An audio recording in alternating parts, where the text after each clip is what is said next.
இருங்க இருங்க, ஒரு கொஸ்டின் கேட்டிருக்கோம் சார். எப்படி அப்படியே இருக்கீங்க அப்படின்னு சொல்லி ஒரு கேள்வி சார்.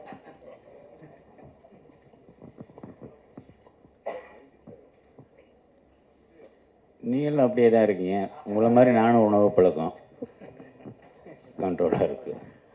பாலா சார், உங்களுடைய படங்கள்லாம் கிளைமேக்ஸ் வந்து முதல் படத்துலேருந்து இப்போ வரைக்கும் ஒரு வன்முறை, ஒரு வன்மம்ல நான் ரொம்ப ரத்தம், ரொம்ப இயல்பு நடக்காததா இருக்க மாதிரி இருக்க.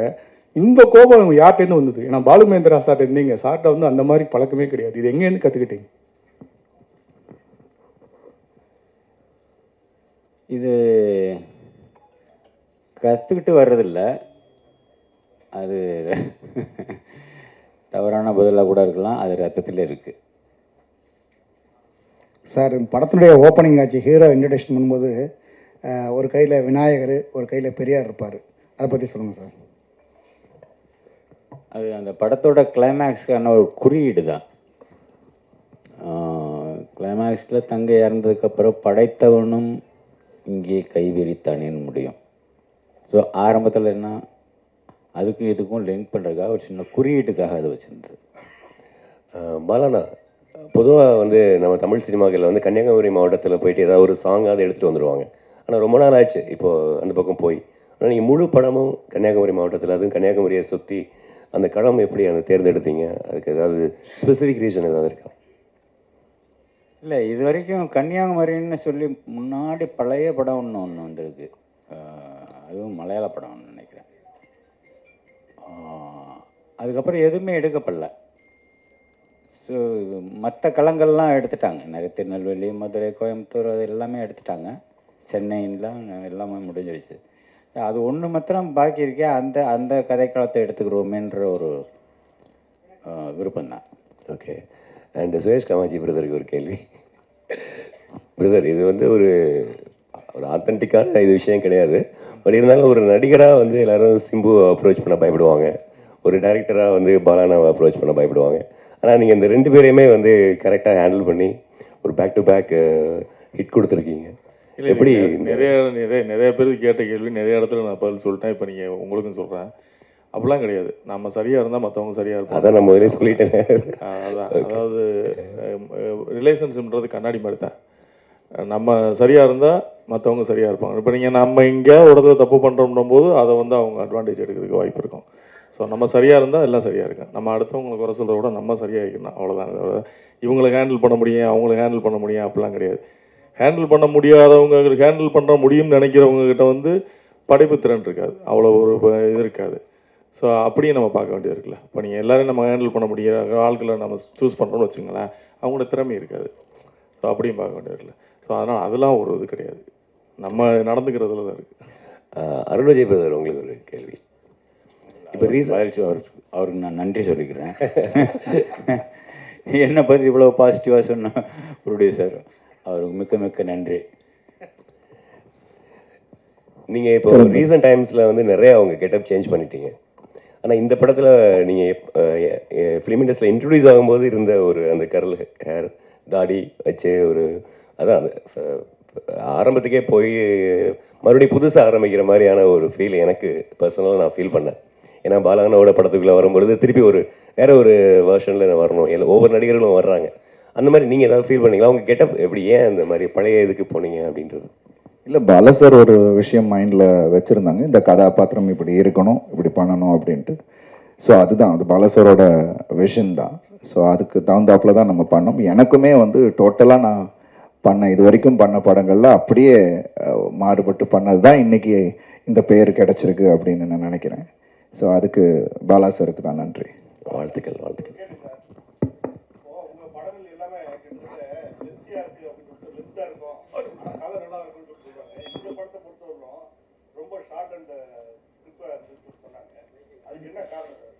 ரெண்டு மணி நேரம் 5 நிமிஷம் இருக்காது. எல்லாமே 2.25 தான் இருக்கும். இது வந்து கதை சொல்லப்பட்ட விதம், குறிப்பாக செகண்ட் ஹாஃப் அது கொஞ்சம் ஃபாஸ்ட்டாக போகும்னா அப்படி காட்சியில் அடுத்தடுத்து அப்படி அமைஞ்சதுனால அது உங்களுக்கு வந்து ரொம்ப சின்ன படம் மாதிரி தெரியுது. ஆமாம், அது ஃபாஸ்ட்டாக போகிறதுனால அது உங்களுக்கு தெரியல. சார் இங்கே சார் சார் வாழ்த்துக்கள் முதல்ல படத்துக்கு. இந்த ஸ்டோரி வந்து ரியல் இன்ஸ்பிரேஷனா சார்? ஏதாவது நீங்கள் பார்த்ததா இல்லை பேப்பரில் மாதிரி வந்து தகவல் அடிப்படையிலையா? அப்புறம் பர்டிகுலராக ஹீரோவுக்கு அந்த மாதிரி டெஃபெண்டப்பாக வச்சதுக்கான காரணம் என்ன சார்? அந்த இன்சிடெண்ட் வந்து ரியலாக நடந்தது. ஆனால் சென்னையில் தான். ஆனால் நான் அந்த ஸ்கூல் பேர் சொல்ல முடியாது. அந்த பிளைண்ட் ஸ்கூல், ஒரு பிளைண்ட் ஸ்கூலில். ஒரு அடுத்து என்ன கேட்டீங்க? ஏன் பேச வைக்காத ஒரு ரோல் கொடுத்துருக்கீங்க? அவருக்கு வந்து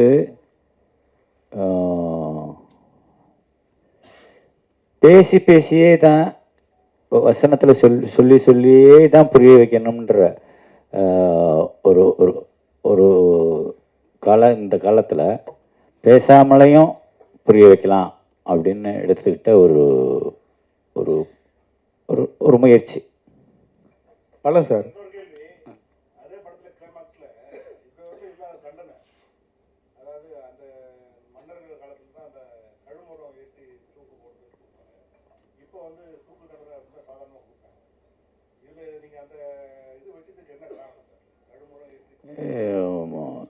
அந்த கதாபாத்திரம் வந்து தூக்கு தண்டனை கொடுக்குற அளவுக்கு சுப்ரீம் கோர்ட் நீதிபதி இல்லைல்ல.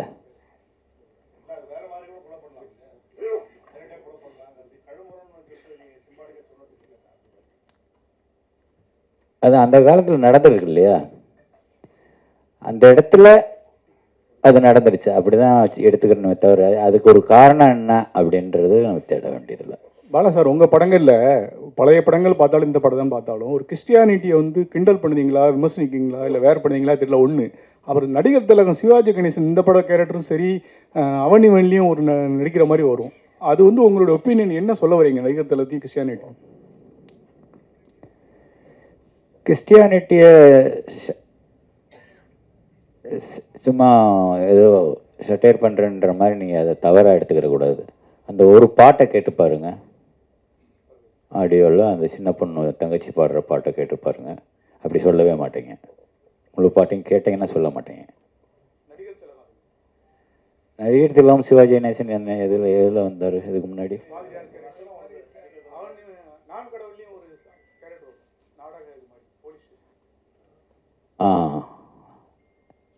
இல்லை, ஒருவேளை அவரை எனக்கு ரொம்ப பிடிக்கும்ன்றதுனால அவரை கொண்டு வரணும் என்னமோ தெரில. டைரக்டர் சார் வந்து கடுமையான தண்டனைகள் வேணும், இங்கே தான் கடுமையான தண்டனைகள் வேணும் அப்படின்னு நினைக்கிறீங்களா? ஏன்னா அரபு கண்ட்ரியில் இந்த மாதிரி தண்டனை இருக்குது, அது மாதிரி இந்த படத்தில் சொல்லியிருக்கீங்களே.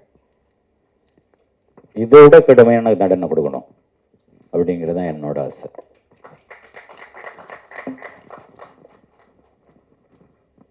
பாலா சார், இதுவரை தொடர்ந்து 4 படம் பண்ணியிருக்கீங்க.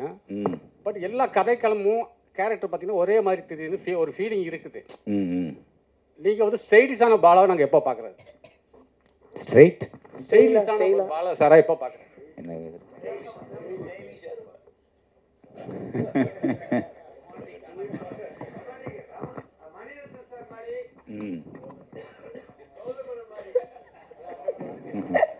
ஆமாம், அப்படி ஒரு படம் எடுக்கலாமே. ஒரு கதை இருந்தால் கொடுங்க, எடுப்போம். பாலாண்ணா, இல்லை இல்லை இல்லை, இதில் தான் முழுமையாக இருக்கேன். ரெடி ஆகிட்டு இருக்கு. பாலாண்ணா ஆக்சுவலாக அந்த பாலாண்ணா இங்கே படத்தில் ஃபுல்லாக இவர் அருண் விஜய் பேசும்பொழுது அவங்க சிஸ்டர் தான் அவங்க டிரான்ஸ்லேட்டர் மாதிரி எல்லா விஷயங்களும் பேசிகிட்டு இருப்பாங்க, எல்லாத்துக்கும் மற்றவங்களுக்கு புரிய வைக்கும் பொழுது. ஆனால் கிளைமேக்ஸில் வந்து அந்த சிஸ்டர் இறந்த அந்த நேரத்தில் இவருடைய எமோஷன்ஸே வந்து ஒரு சாங்காகவே நீங்கள் கன்வே பண்ணியிருப்பீங்க. அது ரொம்ப புதுசாக இருந்தது. ஆக்சுவலி அந்த மாற்றுத்திறனாளிகளுக்கு ஒரு மாண்டேஜி தான் சாங் பண்ணியிருப்பாங்க. பட் அவங்களுடைய உணர்வுகள், அவங்க பேசுகிறத சாங்காகவே நீங்கள் கன்வே பண்ணியிருப்பீங்க. அது ரொம்ப நல்லா இருந்தது. இன்னொரு விஷயம் வந்துட்டு, எப்படி நீங்கள் ஹீரோ கேரக்டருக்கு வந்து ஒரு அழுத்தமான ஒரு பயங்கரமான ஒரு கேரக்டராக போர்ட்ரேட் பண்ணுறீங்களோ, அதே மாதிரி ஒவ்வொரு படங்களையும் ஹீரோயின் கேரக்டரையும் ரொம்ப ரொம்ப சுவாரஸ்யமாக, ரொம்பவும் மற்ற படங்களில் இல்லாத அளவுக்கு நீங்கள் அழகாக போர்ட்ரேட் பண்ணுறீங்க. இந்த படத்தில் ஹீரோயின் கேரக்டருக்கும் அவ்வளோ ரெஸ்பான்சிபிலிட்டி இருந்ததுன்னு படம் ஃபுல்லாகவே. ஏன்னா ஃபஸ்ட் ஹாஃபில் அப்புறம் அவங்க தான் அதை இவருக்கு ஈக்குவலாக அவர் வந்து அதை படத்தை தூக்கிட்டு சுமந்துட்டு இருக்காங்க. அந்த மாதிரியான ஒரு விஷயங்கள்லாம் எப்படி உங்களுக்கு தோணுது? அதே மாதிரி உங்கள் வயலன்ஸ் வந்து ஹீரோயின் மேலேயும் காட்டுறீங்களே, ஹீரோ மூலமாக. நீங்கள் கேட்டீங்க வயலன்ஸ் வந்து என்னோட ஹேபிட்னு, அதாவது என்னோட குணம் அப்படின்றீங்க. நம்ம அதாவது வில்லன்களை பழி வாங்கும் பொழுது, ஆனால் வந்து ஹீரோயின் மேலேயும் வந்து எல்லா படங்களையும் ஹீரோக்கள் வந்து வயலன்ஸ் காமிச்சிட்டு தான் இருக்காங்க. இந்த படத்துலையும் அது கோர்ட்டில் அந்த பொண்ணு வந்து அந்த ஹீரோவோட அந்த இயலாமையை, அதை பேச காது எனக்கு தெரியாது, இயலாமையை கிண்டல் அடிக்கிறா. பொதுவாக கிண்டல் வந்து சும்மா அவங்களுக்கெல்லாம் அப்படின்னு மூக்கு தொட்டாலே கோவம் வரும். நம்ம மூக்கு நம்ம தொட்டாலே கோவம் வரும், ஏதோ சொல்கிறோம் அப்படின்னு சொல்லிட்டு. அப்படி இருக்கும்போது நேருக்கு நேராகவே அவனை ரொம்ப டீஸ் பண்ணி பேசுகிறபோது அப்படி தான் அடிப்பான்.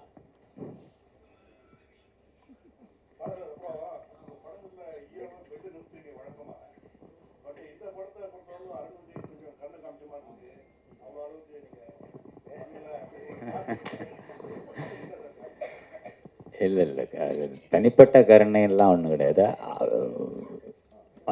மற்ற ஹீரோஸ்க்கு கொஞ்சம் விட கொஞ்சம் ஸ்ட்ராங் பர்சனாலிட்டி இல்லையா அருண். ஸோ அதனால் என்னால் ஈஸியாக வேலை வாங்க முடிஞ்சது.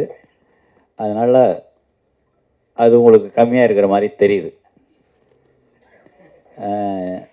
இன்னும் நிஜமாக எடுத்தோம்னா அது இன்னும் ஓவர் வயலன்ஸ் ஆகிடும். ஏன்னா இன்னும் பேலன்ஸ் இருக்குல்ல, இன்ட்ரோல் பிளாக் இருக்குது, கிளைமேக்ஸ் இருக்குது. அதுக்கு முன்னாடியே மற்ற அடியெல்லாம் போட்டோம்னா அது கிடைக்காது நமக்கு.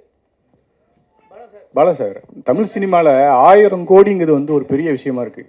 ஹிந்தி வந்துட்டு, தெலுங்கு வந்துட்டு, மற்ற லாங்குவேஜ் வந்துட்டு, ஒரு முக்கியமான இயக்குனராக ஏன் தமிழ் சினிமா அந்த 1000 கோடி வந்து வரமாட்டுக்கு என்ன காரணம்னு நினைக்கிறீங்க? இந்த வியாபார நுணுக்கத்துல எல்லாம் எனக்கு அவ்வளோ ஞானம் இல்லை. அப்புறம் ஒரு சொல்லணும், நானாசன் கேட்காமே சொல்லணும். லாஜிக் மிஸ்டேக்குன்னு சொல்லிட்டு யாரோ ஒருத்தர் வந்து விமர்சனம் பண்ணியிருந்தார். அதில் என்னென்னா, எப்படி ஜெயிலில் ரொம்ப சர்வசாதாரணமாக 2 பொண்ணுங்களும் ஒரு ஃபாதரும் போய் பார்க்குறாங்க, அது வாய்ப்பே இல்லையே அப்படின்னு சொல்லிட்டு. அது ஜெயில் இல்லை, அது முன்னாடி உள்ள கோர்ட் சீனில் பேசுகிறம்போது no judicial custody, no police custody, throw him to the convict ward அப்படிமா. அது கன்விக்ட் வார்டு. நோயாளிகள் பிரிவு, அது அந்த ஊருக்குள்ளே இருக்கிற இந்த ஜிஹெச்லேயே இருக்கிற ஒரு பகுதியில் ஒதுக்கி வச்சுருப்பான். அது நோயாளிகள் பிரிவு, அது ஜெயில் இல்லை. நிறைய பேர் அது அந்த ஜட்ஜு சொன்ன வார்த்தையை கேட்ச் பண்ணாதனால இங்கே இது லாஜிக் மிஸ்டேக்னு சொல்லிட்டாங்க. அதை நான் கொஞ்சம் கிளியர் பண்ணிக்கிறேன். பாலா சார், சார்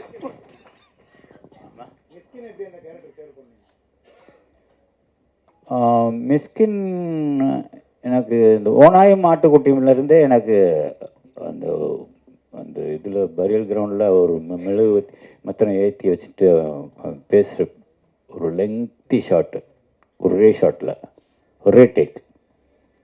அப்போ இருந்தே நான் ரொம்ப அவங்க கூட சேர்ந்து படம் பண்ணிடணும் அப்படின்னு எனக்கு ரொம்ப ஆர்வமாக இருந்தேன். அது இந்த படத்தில் நிறைவேறிருக்கு.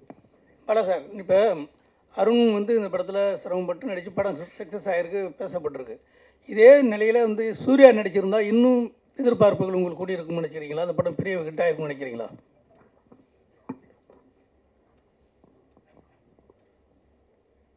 இப்போ இந்த படம் ஹிட் ஆயிருக்குல்ல, இன்னார் நடிச்சிருந்தா அமிதாப் பச்சன் நடிச்சிருந்தா,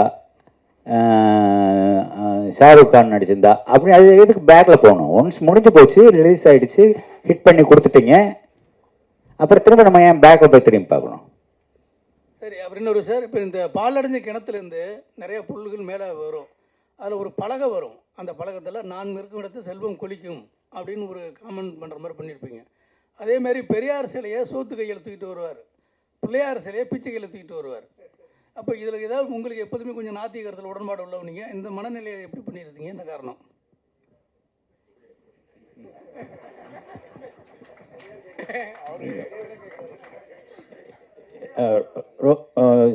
சோத்து கை நொட்டாங்கைன்னு சொல்லி ரொம்ப திங்க் பண்ண வேண்டாம்.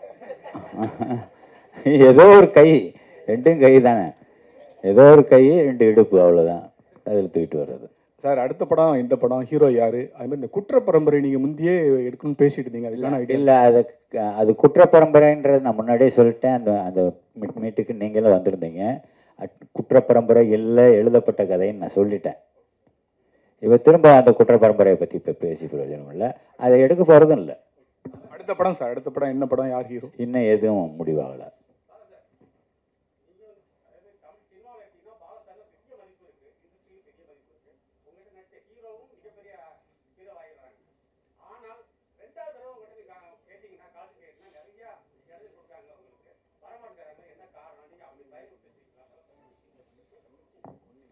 என்ன பார்த்தா அவ்வளோ பயமாக இருக்கு. இல்லை, பொதுவாகவே எல்லாரும் கேட்குற கேள்வி, கோக்காரரு பட்டுன்னு பேசிடுவார், அது இதுன்னு. அப்படி ஏதாவது நடந்திருக்கா அப்படின்னு சொல்லி சுரேஷ் காமாட்சிட்ட கேளுங்க, இல்லை அருண் விஜய்கிட்ட கேளுங்க, இல்லை படத்தில் நடிச்ச யார்கிட்ட வேணாலும் கேளுங்க. என்னைக்காவது ஒரு நாள் முகம் சுண்டிருக்கணும் நான் கூட கேட்டு பாருங்க, அது அவங்களே சொல்லட்டும் பதில்.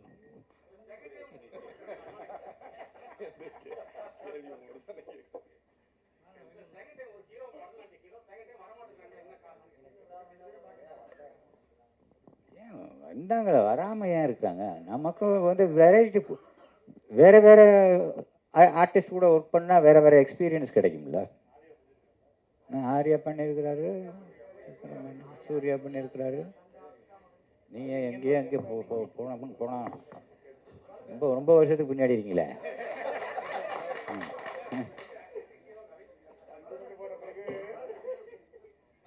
அருண் விஜய் சார், நான் ஒரு கேள்வி கேட்குறேன்.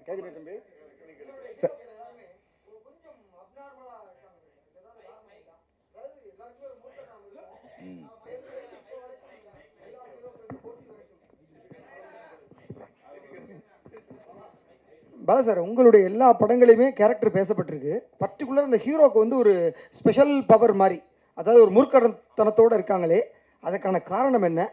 இல்லை சமூகத்தினுடைய இது மாதிரி இருக்கிற ஆட்களை நம்ம கொண்டு வரணும்? இல்லை, அதர்வா நடித்த பரதேசியில் வந்து ரொம்ப அப்பாவே தானே வர்றான். எல்லா கேரக்டரும் அப்படி இருக்கிறது இல்லையே. அதில் கூட பார்த்தீங்கன்னா அவர் ஒரு அகோரி மாதிரி. அதர்வா நடிச்சது நான் சொல்றேன் பரதேசி. நன்றி சார், நன்றி சார். பொங்கலுக்கு வெளிவந்த படத்துல விஷாலோட படமும் பயங்கரமா ஹிட் ஆயிருக்கு. ஸோ விஷாலுக்கு ஏதாவது மெசேஜ் சொல்றீங்களா? வாழ்த்துக்கள் சார். பாலா சார், உங்கள் படத்தில் கிட்டத்தட்ட நான் கடவுள் படத்துலையும் சரி, இந்த படத்துலையும் சரி, மாற்றுத்திறனாளிகளுக்கு கொஞ்சம் முக்கியத்துவம் அதிகம் கொடுத்துருக்கீங்க. அதுக்கு ஏதாவது காரணம் இருக்கா சார்? அவங்களோட உலகத்தை காமிக்கணும்ல. சும்மா பார்த்துட்டு கண்ணை மூடிக்கிட்டு ஐயோ என்ன அப்படி இருக்காங்க, என்ன ரொம்ப அழுகாக இருக்காங்க அப்படின்னு நம்ம பார்த்துட்டு ஒதுங்கி போகக்கூடாது. அவங்களோட உலகத்தை காமிக்கணும். அவங்களுக்குள்ள நம்ம வாழ்கிறாங்க, நமக்குள்ளே தானே அவங்களும் வாழ்கிறாங்க, நம்மளை நம்பி தானே அவங்களும் வாழ்கிறாங்க. ஸோ அது காமிக்க வேண்டியது நம்மளோட கடமை தானே. சார், விஷாலுக்கு உடம்பு சரியில்லை அப்படின்னு சொல்லி யூடியூப்லாம் ரொம்ப இது வரும்போது நிறைய பேர் வந்து உங்களை குற்றம் சாட்டினாங்க. நீங்கள் இந்த அவனிவனில் அந்த கண் இது பண்ணனால தான் இவ்வளோ பிரச்சனைக்கு காரணம். பாலா சார் தொடங்கி வச்சது தான் அவர் இந்த அளவுக்கு உடல்நிலை கெடுத்துருக்குன்னு. அதுக்கு என்ன பதில் சொல்லுவாங்க? இது நான் என்ன பதில் சொல்கிறது? டாக்டர் சர்டிஃபிகேட் வேணா வாங்கி கொடுக்கலாம். அது எப்படி கண்ணை யாரோ என்கிட்ட சொன்னாங்கப்பா, நான் பார்க்கல, கண்ணை வச்சு பிடிச்சி தச்சிட்டேன் அப்படின்னு. அது எப்படியா கண்ணை பிடிச்சி தைக்க முடியும்? இதெல்லாம் வந்து அவங்களுக்கு தோன்றதா பேசுகிறாங்க, அதெல்லாம் நம்ம கண்டுக்கிற வேண்டியதில்லை.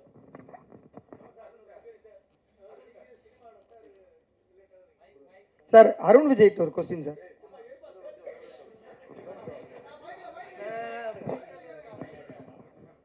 சார், இப்போ நீங்கள் சினிமாவில் ரொம்ப நாளாகவும் இருக்கீங்க, முற்போக்கான சிந்தனையும் உள்ளவர். அதேமாரி சீமானும் சினிமாலாம் இருக்கார், அவரும் ஒரு முற்போக்கான சிந்தனையாளர். இப்போ சமீப காலமாக பெரியாரை பற்றி ஒரு அவதூறு கருத்து பரப்பிட்டு நிறைய இடத்துல ஒரு பரபரப்பாக கருத்தில் போயிட்டுருக்கு. அதுக்கு உங்களுடைய கருத்து என்ன, அப்படின்னா என்ன நினைக்கிறீங்க? அதை பற்றி பேசுனது சரியா? அவர் என்ன சொன்னாருன்னு இப்போ வரைக்கும் எனக்கு தெரியாது. நேற்று நைட்டு கூட அவர்கிட்ட பேசுகிறம்போது கூட அது என்னென்ன சொன்னீங்கன்னு நானும் கேட்கல. அவரும் அதை பற்றி எதுவுமே என்கிட்ட அப்படி அந்த அரசியல் பேச மாட்டார். என் கூட என்கிட்ட பேசும்போது தம்பிங்கிற உறவு மட்டும்தானே தவிர அரசியல் எனக்கும் அவருக்கும் எந்த விதமான தொடர்பு இல்லை. சார் நீங்கள் எல்லாருமே பாலுமகேந்திரா சாரோட சிஷ்யர்கள் எல்லாருமே நல்ல நிலைமையில் இருக்கீங்க. நீங்கள் சீமான் சார், ராம் சார், வெற்றிமாறன், சுகா குரூப்பு. உங்கள் குருநாதர் பேரில் சென்னையில் ஒரு நினைவு சின்னம், ஒரு சிலை, ஒரு தெரு, ஒரு விருது எதுவுமே கிடையாது. சிஷ்யர்கள் நல்ல நிலைமையில் இருக்கும்போது ஏன் குருநாதர் மறந்தீங்க?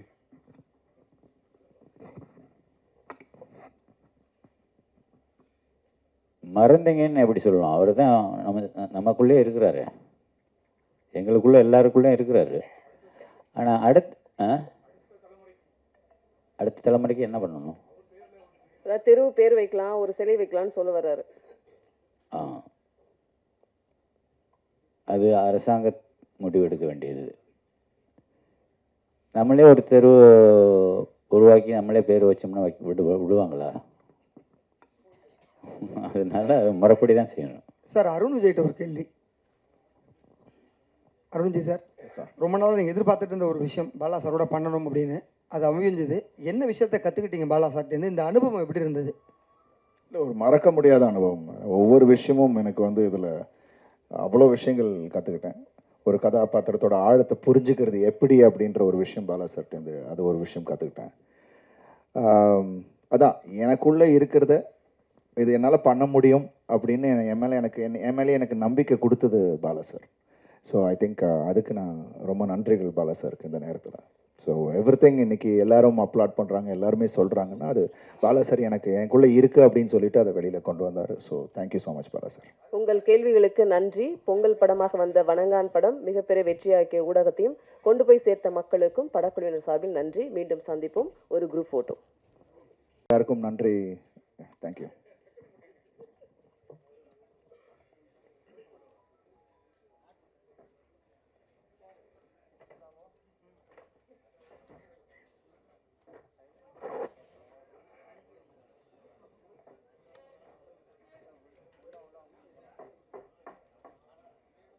சத்யா ஒரு போட்டோ எடுத்துங்களா?